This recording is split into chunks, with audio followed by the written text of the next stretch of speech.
হয়, এইবাৰ আমাৰ ৭৮ সংখ্যক ৰাস মহোৎসৱ উদযাপন কৰিবলৈ গৈ আছোঁ আৰু প্ৰস্তুতি প্ৰায় সম্পূৰ্ণ। আজি নিশাৰ ভিতৰত আমি সম্পূৰ্ণ কৰিব পাৰিম বুলি আমি আশাবাদী। আৰু অহাকালি ৰাতিপুৱাৰ পৰা আমাৰ কাৰ্যসূচী আছে। ৰাতিপুৱা পতাকা উত্তোলনেৰে আমাৰ কাৰ্যসূচীৰ শুভাৰম্ভ হ'ব আৰু সন্ধিয়া ৬ বজাত গুৱাহাটী বিশ্ববিদ্যালয়ৰ উপাচাৰ্য ডক্টৰ ননীগোপাল মহন্তদেৱে এই মহোৎসৱৰ দ্বাৰ মুকলি কৰি আনুষ্ঠানিকভাৱে মহোৎসৱৰ শুভাৰম্ভণি কৰিব আৰু তাৰপিছতে এখন উদ্বোধনী সভা হ'ব। তাত অংশগ্ৰহণ কৰিব অসমৰ বিশিষ্ট ব্যক্তিসকলে।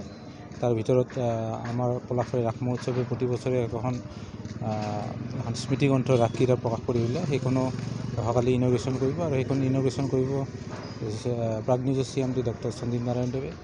লগতে বিশিষ্ট অতিথি হিচাপে উপস্থিত থাকিব আমাৰ সাংসদ শ্ৰীযুতা বিজুলী কলিতা মেধি ডাঙৰীয়ানী, আমাৰ বিধায়ক মহোদয় থাকিব উপস্থিত, DC ছাৰ থাকিব, SP ছাৰ থাকিব আৰু সদৌ অসম ছাত্ৰ সন্থাৰ ভাৰপ্ৰাপ্ত সাধাৰণ সম্পাদক সৰ্জুন হানছে ডাঙৰীয়া থাকিব।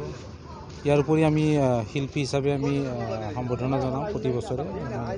এইবাৰ আমি নিমন্ত্ৰণ জনাইছোঁ শিল্পী সম্বৰ্ধনাৰ বাবে আমাৰ দক্ষিণ কামৰূপৰ গৌৰৱ নেশ্যনেল স্কুল অফ ড্ৰামাৰ স্নাতক ডিগ্ৰীধাৰী শ্ৰীযুত বিনোদ শৰ্মা ডাঙৰীয়া। তেওঁ বৰ্তমান মুম্বাইত কাম কৰি আছে।